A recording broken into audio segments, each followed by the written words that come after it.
What's up, guys? Jonathan here with Fish Room Attic. We gotta get some tanks going. I have babies everywhere. I've got babies. I got the Odessa barbs here. I feel like a meteorologist right now. I got baby Odessas here. We got a storm of some angelfish eggs here. I'll show you a close up to that in a minute. But anyway, I've got to get some tanks going. Part of what I've got going on, I've got to get these other 4 tanks going so that my so that my fry can grow out and I've got space to continue breeding.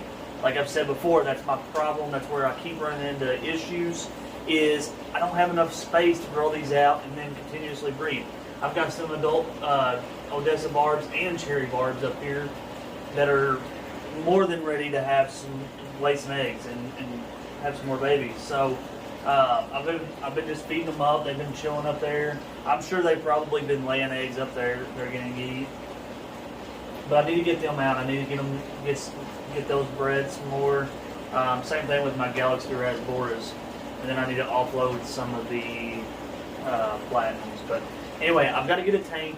This 20 gallon here has been here for a little bit. I need to get this drilled. I'm going to show you how I do that. It's pretty simple. We'll get this thing set up and running today. I actually have a sponge filter right here that's already ready to go. It's been in that tank for a little while, and I'll do the same. I have a couple other, these are Aquarium co-op, just sponge filters. I've got a couple more of these I need to get going, so whenever I do finally get the other 20 highs going, I'll be able to get them started up pretty quickly. So what I'll do today is, once I get this drilled, I'll get my gravel. I've got some gravel that I've used in the past. I actually have some bigger round gravel, so this is going to primarily be for breeding, so the eggs will fall in there. This one does pretty good. Some of that bigger gravel, the eggs are able to fall in there, and the snails and stuff can't get to it. But I'm going to go with a little bit bigger gravel on this one, and hopefully I'll do some more breeding. I want to try to get my cherry barbs going in this one within the next couple days.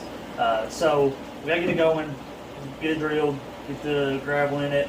I'm getting ready to do some water changes on this, so I'm gonna probably take some water out of one of these tanks. They're all fine, there's nothing sick in there right now, and go ahead and get at least 5 gallons into this one with the filter that's been in that tank for a while. And that'll get it going. I've had really good luck out of this. I've never had a tank crash on me. I've put fish immediately in there and never had an issue. Now, I probably wouldn't go real heavy at first, but if you're just setting up like another breeding tank and you've got a sponge that's been sitting there for a while, and you kind of jump start it with some of the water that's already in these tanks, again, I've never had issues with it. I've never put a ton of fish in there, but I have done this multiple times for breeding, and I've never had an issue. So that's what we're going to do again, and we'll just see what happens next.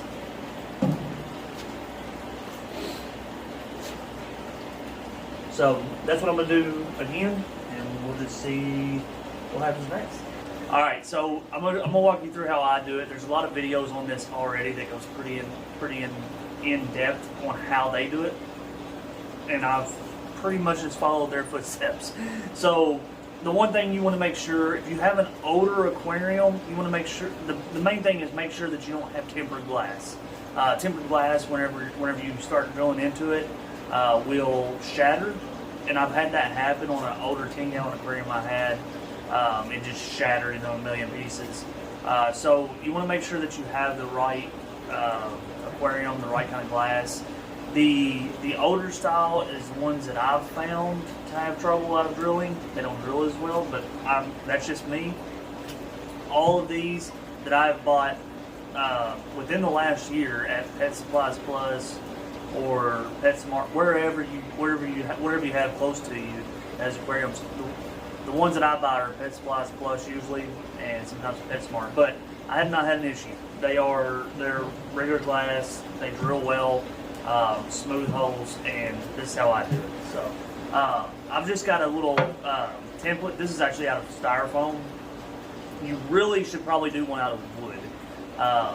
What has happened with the styrofoam, the first time I drilled it, this hole has steadily gotten a little bit bigger, and so I kind of have to hold it hold the drill a certain way to make sure that I'm right. So I really just need to take this, draw it, cut this out on a piece of plywood, and redo this so that I don't have to worry about it again. Styrofoam, I would not recommend. But it's worked for me. I've drilled, this will be the 15th tank I think I've drilled with it. So it does work, but it's not the best. It's got a lot of play and slop in there, but I'm going to use it one more time today. I've just got some regular painter's tape that I tape it and hold everything down with.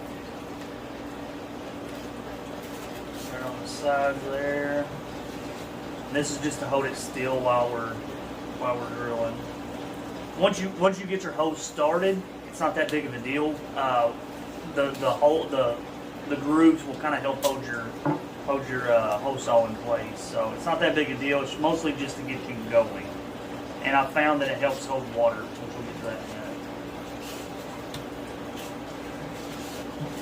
Alright, so we have it taped down. The other things that you're going to want, or you're going to need, is you're going to need a hose saw that's built with the diamond blade tips for drilling glass. If you get online, you can find diamond blade tips, and I think, let's see here, I'm not exactly sure.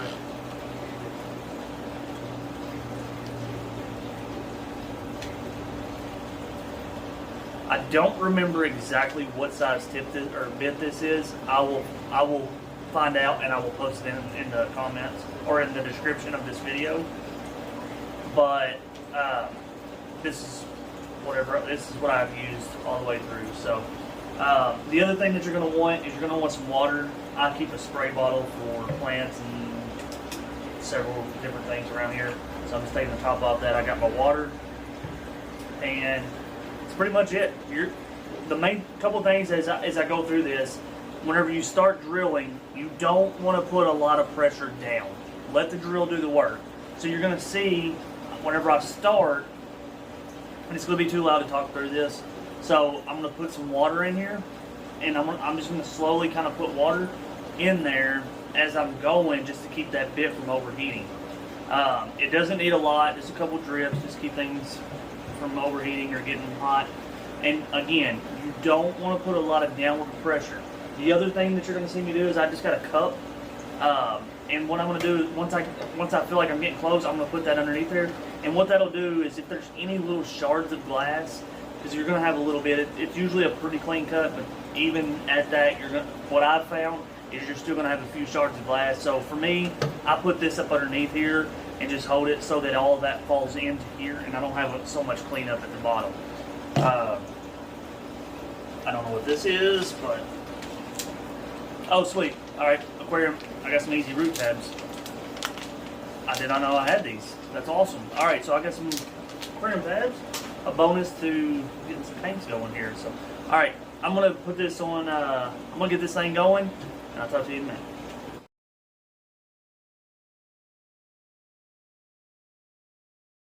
All right, so it's easy as that. I've got the little piece of glass that came out of it. And again, there's little shards. You probably shouldn't pick that up. I just did it to show you, but there's little pieces of where I guess where it finally breaks through, it does create a couple little shards. There's nothing in here. I have a little stream of water where it leaked out the side that comes down here, but the inside of the tank is very clean, which is why I like the way this works. So the next thing you just do, I take everything off. We will take and clean this up. I'm gonna have to find a rag. Take a rag, clean this up. So it's kind of thick. If you've painted your glass already, I have found, I guess maybe because it's got some glass in it, I don't even know that it's got, I guess it's just glass dust because I've never been cut by it or anything. But I have found that this tends to want to take your paint off your bike glass. So in all honesty, it's probably best for you to drill your tanks before you paint them. The next ones that I do, I will actually drill before I paint. I did not know this, and so all of these tanks that I bought that I've slowly got going over the last year. I went ahead and painted one day because I had the paint out, I had the roller out, and I had a couple of them drilled, but I didn't have the rest of them drilled, and I just needed to get some paints going, so I painted everything. And now I have found that paint will come off there pretty easy, but it's not that big a deal. To me, it's not. Now, if you're doing some show tanks or something, it's probably a big deal. But anyway, next thing we want to do is I'm going to show you my fittings that I use. All of this is just half-inch fittings. I order these online. I will post a link to these down below where I found them. I think I found them on Amazon. So it's got a little, this is what goes in here. So this part goes inside. It's got a little rubber grommet here. I don't know if you can see that here, maybe a little bit. It's got a little rubber grommet here. This is basically what helps keep it from leaking out of the tank. So that'll actually go up inside of here. Then this will go, the nut ties it down. There we go. Oh my goodness. So the nut ties it down, ties it to the tank. Possibly, there we go. Ties it to the tank. We have a half-inch fitting with a half-inch barb that goes to the hose that goes to our drain line. And so that'll go into the back of it. And I'm just doing this for show. And so you can get another half-inch that's similar to this. I'll show you this in a minute. So, or well, I'm gonna show it to you now, I guess. So you can get a fitting that is just like this. It's half-inch that goes straight in. What I have found though is I like this with a street elbow to go inside of the other half-inch, because like I've just ran into it a few times, especially if you have duckweed. Duckweed gets down in here, it gums this area up, or it may gum up this area here, and it's easier to maintain if you can get this part off. So what I've went to now is I have a half-inch fitting here with a street elbow that goes up to a half-inch, and so I can screw this in. This I can slide in and out. I do not put any. Literally, I can go in any of my tanks that have this. I can pull this piece out, reach in there. I can take a little cleaning tool and reach down inside of there and break up anything that might possibly get back past and cause an issue. Another thing you can do is take little pieces of sponge and push down in here, and that'll keep any of the big debris that could possibly plug any of this up. It's just an option. I've never done that. I have had issues here, and again, that's why I have went to this. It's just easier for me, and it works well. So do what you want to do, but I have found that works best for me. So all we gotta do is get all this tied together. I do put plumber's tape on the back of this, thread tape on the back of this.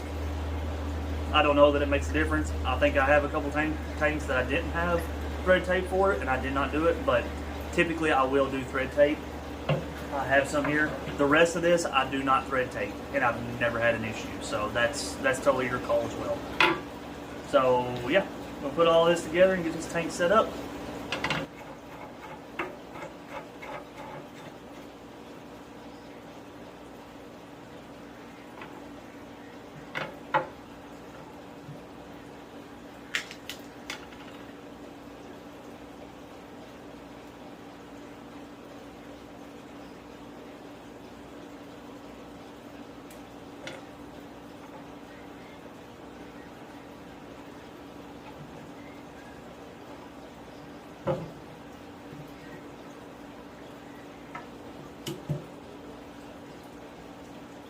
Alright, so when you're starting to snug this up, I take a pair of channel locks. You really don't want to go real tight. I just do it enough so that I can't turn it back by hand. You don't want to get it. If you over tighten it, there's a chance you possibly could crack the tank. Not crank the tank. So you can see I'm just barely giving it a little bit there. I can't turn it and loosen it in any way. This is snug. Give it a little bit more there. So great. It doesn't have to be over tight. when you start filling the tank, just kind of keep an eye on it. I usually, when I'm filling them, I'll look back there and just make sure, and if I have to, I'll go and snug it just a little bit more. But I've only had that happen one time, and that was the first time I did it. So the first time you do this, just watch it, make sure it's good and snug, but not over tight. So that does it. That's how I drill my tanks. Again, I may make a separate video. I don't know. Anyway, how I drill my tanks, and I'm going to go ahead and get this thing set up, show you how I do that as well, so I can get some babies growing out. Alright, so just to kind of give you a, this is kind of messy, but to give you kind of an idea of what it looks like back here, this is where the water comes out and it goes down into the drain. So it's hard to tell from the camera here, but this is kind of angled to the side a little bit so that it can hit that hole. If this coupling wasn't here, I could have put a hole right there and it would be perfect. But that's kind of, just to kind of give you an idea of what my drain pipe looks back here. Again, it's dirty, it's dusty, but that is how I've done it. If I was to do it again, I'd have maybe done a little bit different, but it works. I think the hardest part is just getting back here. So how I would do it, I don't know, but having the ability to get behind here and work on this stuff would be a huge plus.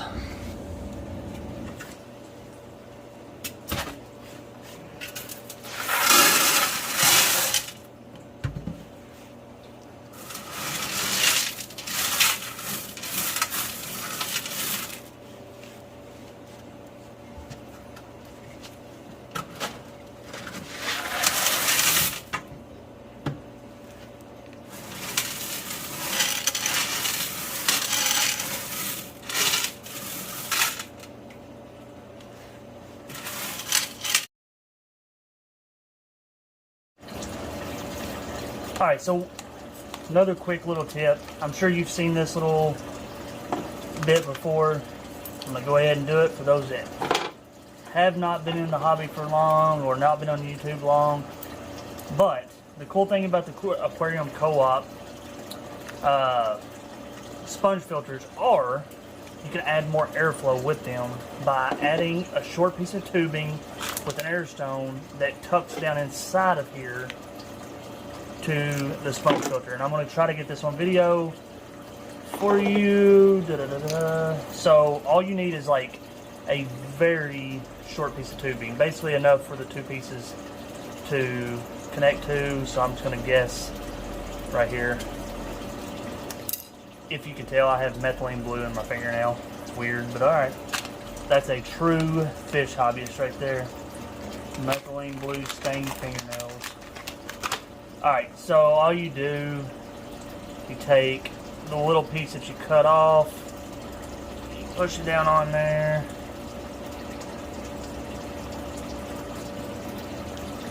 Alright, and then you add it, so to the bottom side of the sponge filter.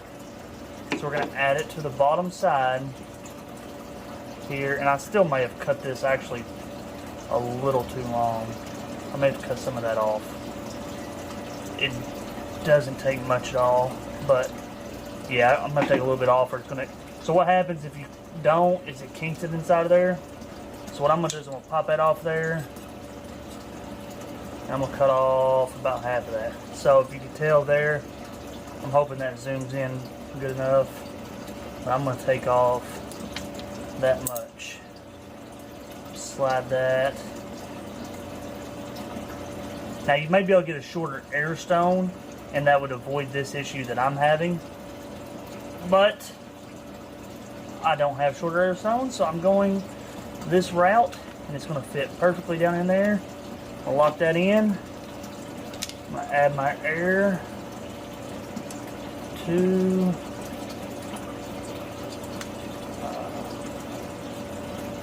this, and we're going to get back to going.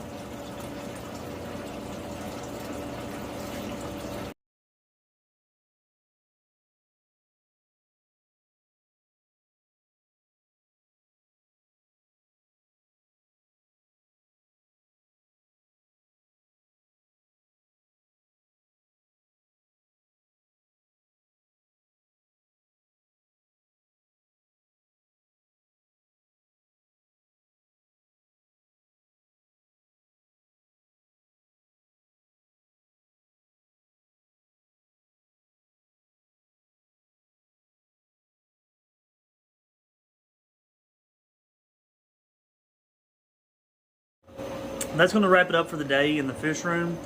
Again, we got a lot of projects coming on.